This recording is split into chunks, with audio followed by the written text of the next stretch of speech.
reminded the public that there is no need to hoard basic commodities because supermarket will remain open even under MECQ. Sean? Thank you very much for that update. News 5's Maricel Halili. And as Metro Manila and nearby provinces revert to modified ECQ status, community checkpoints are also back. Joint Task Force COVID Shield has ordered all police commanders in the capital region, as well as in Bulacan, Cavite, Laguna, and Rizal, to set up more checkpoints, especially in city and municipal borders. The government reminds the public that quarantine passes are required in areas under MECQ. MECQ, meron na rin tayong mga checkpoints sa mga boundary ng mga lungsod, pati ng mga munisipyo, para masiguro natin na only those allowed to. On the matter of air travel, domestic flights in and out of Manila are suspended as NCR prepares to shift back to MECQ. The Manila International Airport Authority called on local air carriers to inform their passengers for rebooking instructions. Train and bus operations are also suspended in Metro Manila and nearby provinces in the next 2 weeks. These include LRT Lines 1 and 2, the MRT 3, and the PNR. Operations of the Parañaque Integrated Terminal Exchange, or PITEX, will likewise be suspended starting Tuesday. Likewise, motorcycle backriding is once again not allowed over the next couple of weeks. The PNP-HPG, or Highway Patrol Group, says this applies even to married couples and common-law spouses. Yung sa motor po, kasi po dapat 50% lang po yung capacity na allowed. So sa motorcycle, isa lang po yung allowed talaga. Bawal na naman po yan, sir. And in a hearing today, House lawmakers called out the lapses in the government's Hatid Tulong program. Besides the poor condition of locally stranded individuals over at the Rizal Memorial Stadium, they also discovered that almost 50 LSIs tested positive for COVID-19. Ria Fernandez with the rest of the story. It was all due to the heavy rain. This is Presidential Management Staff Assistant Secretary Joseph Encabos' defense as to why the Rizal Memorial Stadium was brimming with stranded locals. When the technical working group convened and decided to cater them a day before the implementation, unfortunately, we were hit by a heavy rain. And the normal reaction of these people is to immediately convene and look for shelter. Speaking before a House hearing on the government's Hatid Tulong program, Encabo, the initiative's lead convener, vowed to fast-track the return of about 7,000 locals to their home provinces. But with Metro Manila and nearby areas reverted to modified enhanced community quarantine, add to that the weather, he said it will take time. While most lawmakers were willing to make considerations, Deputy Speaker Dan Fernandez questioned how authorities screened LSIs for COVID-19. That comes after 48 individuals are still waiting for their swab test results after the rapid test returned positive. An LSI was also allowed to travel without getting tested, only to test positive upon reaching his hometown. Dito po kasi nung panahon ng SONA ay magkasama tayong dalawa. Nag-swab test. Parang nag-swab test sa umaga. Kinabukasan, nakuha na namin yung result eh. Asking for the response from the Red Cross, Your Honor, kawawa din because the longer they stay in the quarantine facility, the more it becomes traumatic on their part.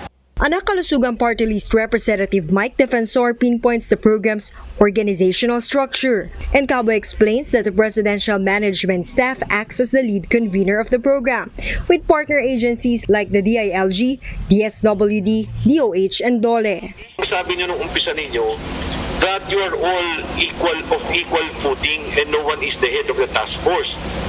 Baka po yun ang napakalaking problema natin. I think we need to put up a primarily yung head agency na mag-head sa task force para po yung command responsibility na tinatawag po natin. At at the same time, para hindi po alam po natin kung sino po yung talagang tatanungin sa mga problema. Lawmakers also discussed the possibility of disclosing the names of the people who tested positive for COVID-19 for public awareness. Some of them also want the mandatory use of the StaySafe.ph app for easier contact tracing. For News 5, Ria Fernandez, We Are One News. We're pausing for a quick break, but One News Now will be right back after that. Stay tuned.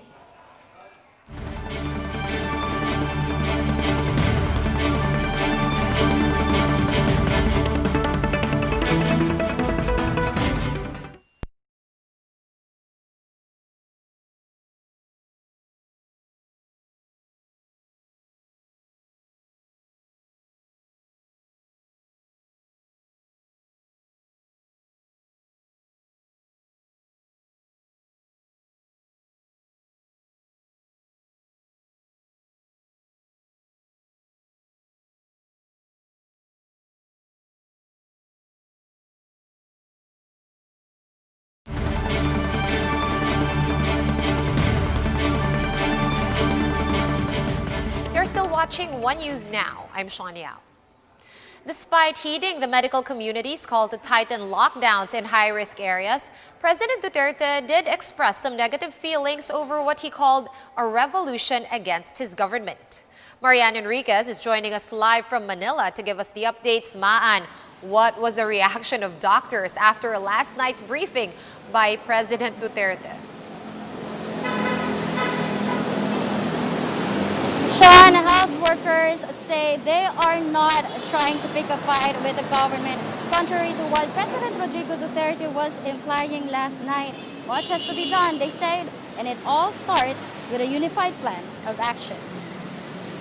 And I haven't mentioned the other time. We are not at war with the government. This was the response of medical frontliners after President Rodrigo Duterte took as an affront their recent recommendations on the fight against COVID-19. After recognizing the exhaustion of health workers, the president in a briefing Sunday night changed his tone, slamming them for going public with their concerns instead of coursing it through the formal channels. Despite government implementing a lower level lockdown than what they hoped for, Philippine Medical Association President Jose Santiago Jr. said this is still a welcome development. Ito'y malaking bagay. Itong 2 weeks, although it's very short, but it's very long for us since we're going to take a lead time for us to really slow down the transmission of virus. Santiago added that they are one with government in fighting the pandemic. Wala po kami ibang iniisip po kundi makatulong at makipag-collaborate po sa DOH-ITF. No? Ito po yung aming pangako sa inyo. Kami po ay tutulong sa namang hakbangin nyo. Philippine College of Physicians Vice President Maricar Limpin also denied any bad blood with the government. We are not even criticizing the government. Hindi ho kami nagko-complain. In fact, nagbibigay ho kami ng solusyon sa gobyerno. Healthcare professionals raised concerns over the shortage of health workers, as well as a much-needed improvement in contact tracing and quarantine methods, as well as the delays in the distribution of cash aid, among others. And that is also the reason why, kung napansin ninyo, we are calling for one lead agency that will actually lead everyone. The group also clarified that they are not seeking the removal of Secretary Francisco Duque as health chief. However, the PCP says they do want to see better leadership from the DOH. I do not propose that. Sean, Health Undersecretary Maria Rosario Vergeres said in a press briefing earlier that they will be meeting with the Healthcare Professionals Alliance to work on the recalibrated strategies that they will be implementing. Sean? Thanks for that, Maan. That was Marian Enriquez joining us live from Manila. And the return of Metro Manila and nearby provinces to MECQ might reduce projected infections by 50,000. Researchers from the University of the Philippines said that the move could significantly reduce the virus's transmission rate. The group projected that COVID-19 cases in the country could hit 220,000 by end of August if NCR remains under GCQ. Kung magtutulungan tayo, ang taong bayan, ang private sector at ang gobyerno, lalo mapaigting ang T3, mas mataas pa ang kasong masisave natin. So ulitin ko, 220,000 ang amin estimate projection sa August. Pero dahil nag-MECQ tayo, bababa between 50 to 70,000 ho ang bagsak ho minus doon sa mga bagong kaso. And there are now over 106,000 COVID-19 cases in the country.